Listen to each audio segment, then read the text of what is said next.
Hello, in this video we will be creating a stealth kill system. If I sneak up behind my enemy, it will execute my stealth kill sequence. The first thing you want to do is look for a sword model on a website such as Sketchfab or opengameart.org. This will be the weapon that our character holds when he stealth assassinates an enemy. For this weapon, you want to make sure that the model type is an FBX so that it can be imported into Unreal Engine. Once you have found your sword model, you just want to create a new folder in Unreal Engine and just call it sword. And then head inside here and briefly close Unreal and drag in your sword model and just click import. Once you've imported your sword model, to attach it to our character, you want to head over to your character's skeleton, double click to open it up, and then select the hand where your character is going to be holding the weapon, right click on it and look for add socket. And you want to select the socket and just rename this a more appropriate name. So we'll just call this weapon socket. And then to preview our weapon, just right click on the socket and look for add preview asset and select your sword model. Your sword model may be a bit off, so you can just use these three to move, rotate and scale it so it's in the correct position. So I'm just going to do that now. Once you're happy with where your sword is, just click save. And then to add this to our character in the game, just go to where your character's blueprint is, head over to the viewport and look for add component and look for static mesh. In the static mesh, just select the sword model that you imported. You then want to just drag the static mesh into the mesh of your character and look for parent socket and then select the weapon socket that we just made. So it appears in the correct position, just click these two arrows and it should be in the correct position. Then if you want to scroll down and under collision presets, you just want to set it to no collision so it doesn't mess with the collision of the character. Then if you click compile and go play, your character should be holding the weapon. So next we're going to create a stealth assassination system where our player will use this weapon to kill a character. Next I'm going to import some animations which I'm going to use in my stealth kill system. So I'll just close Unreal and drag in these two animations which I'm going to use. For the skeleton, I'm going to select the view for mannequin and just click import all. So I have two animations, one of a character sneaking up and stabbing someone, and another of a person being stabbed and dying. I'm now going to show where I got these animations. You can get the animations from ramps2zanimations.com and you want to go to the free animation sample pack. Inside this pack are the stealth animations that we're going to use in this video. So if you head over there, you'll be able to get these animations. Once you've imported the animations, select them both and then right click and look for create and create anim montage. So that we can use these animation montages, you need to head over into our character's animation blueprint and go to the anim graph and just drag off the default state machine and look for default slot and just plug this in and click compile. This will allow us to play these animation montages that we have just created. Next we're going to create a dummy character, and this is the character that we're going to be assassinating. So we head over to the blueprint folder, we're going to right click, look for blueprint class and select character, and we'll just call this our dummy. And we can just double click and head inside here, and for the mesh I'll make it the mannequin and I'll make it have the third person animation blueprint. I'll just move this down and rotate it and click compile. For the system that I'm using, I use a blueprint interface, so we're going to create one for our dummy. So you right click, look for blueprints and select blueprint interface and just call this AI interface.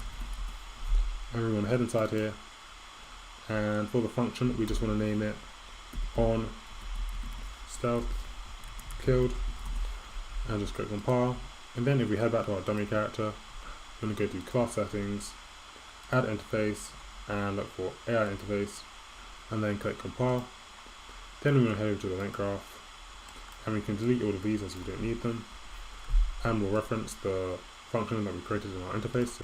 You then want to right click and look for on stealth killed.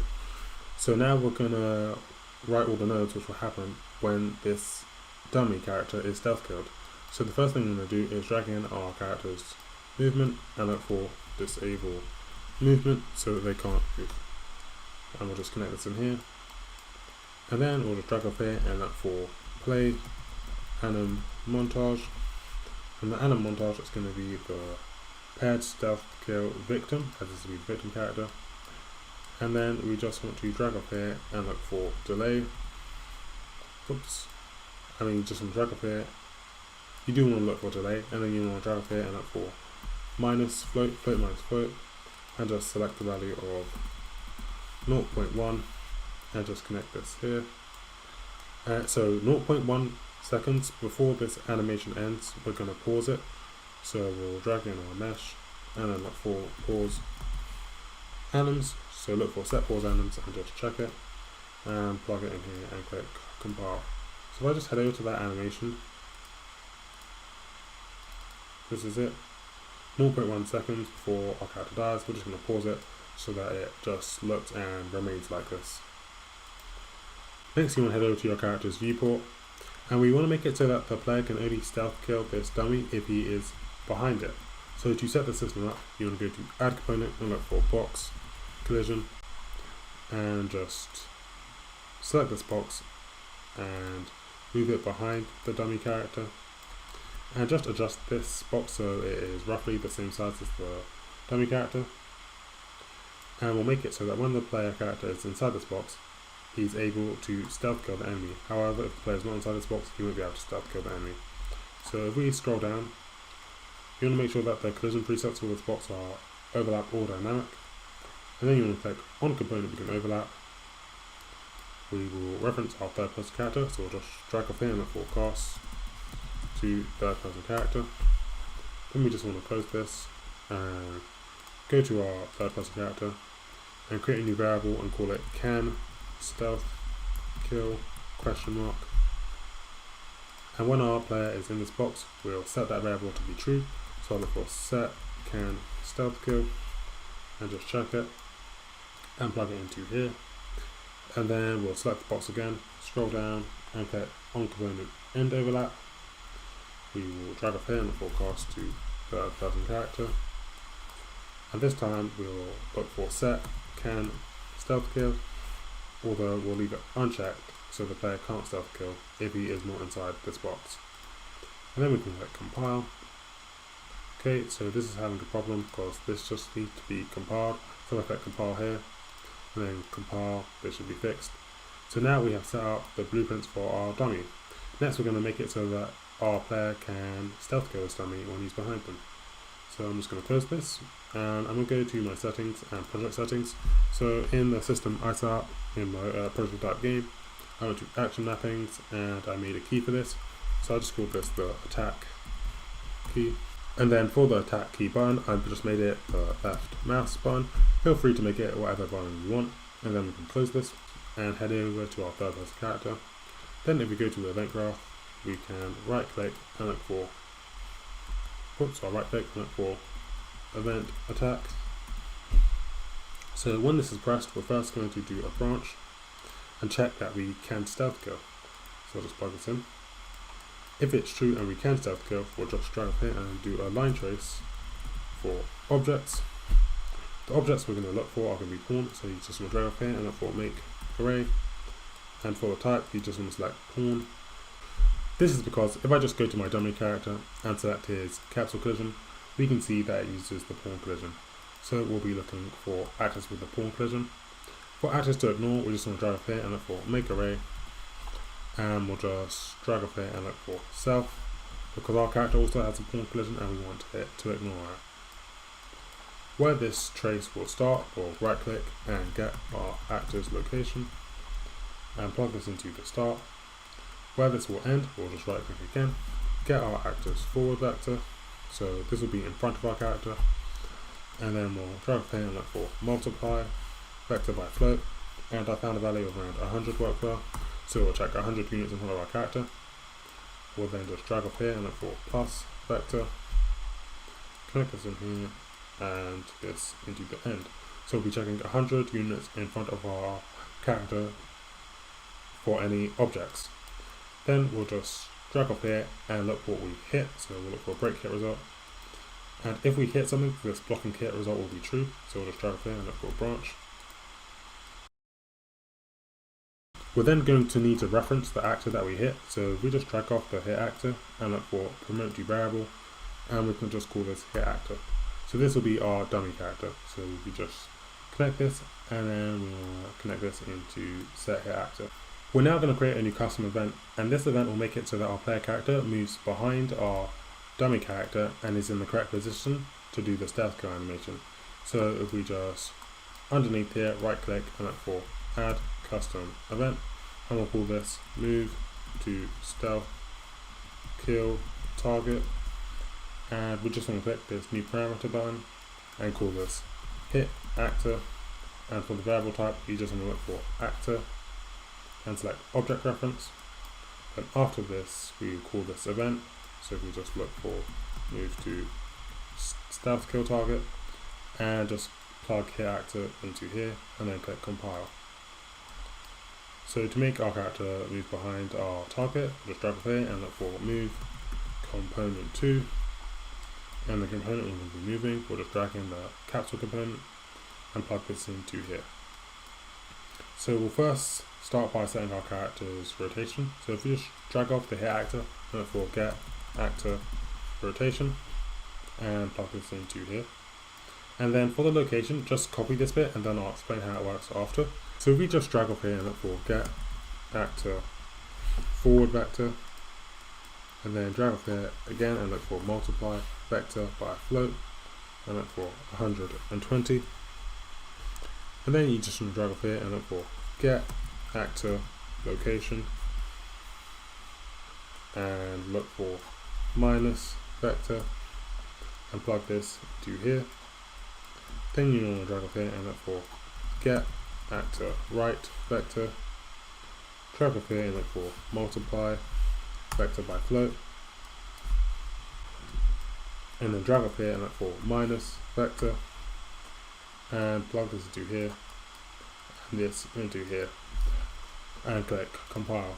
So what this number will do is this will determine how many units behind my character should be, so we may need to adjust this, and this will determine how many units to the right my character should be. So I'll test this out in a minute as we may need to adjust these values. And then after we've called this event, we're going to reference the AI interface that we made earlier.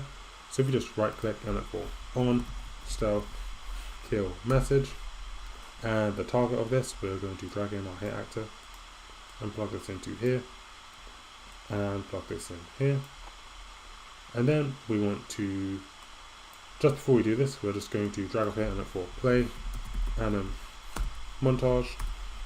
And the montage we're going to play is going to be the stealth kill attacker. And then there's one more thing. If I just scroll out, if we go to the line trace for object, for the draw debug type, just set it for forward duration so we can see it. And then we click compile, close this, and drag in our dummy character. If I click the play button, and I go behind my dummy and I press the left mouse button, my character does the stealth animation and kills him. Okay, so there's a problem with the dummy. So if I just head back to the dummy character,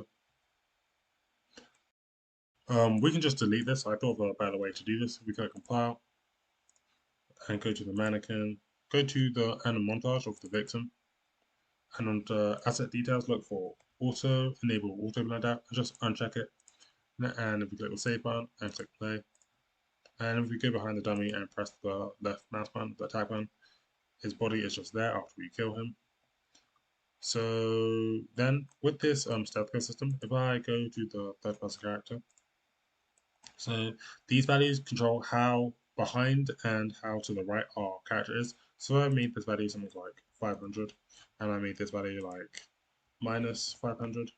And I click the compile button and click play, and I click here. We can see my character is 500 units behind and 500 units to the right. So you can just play around with that value depending on the different animations that you have. But I'll just leave this at the default value, so I'll just change this back to 120 and this to 0, but feel free to play around with that.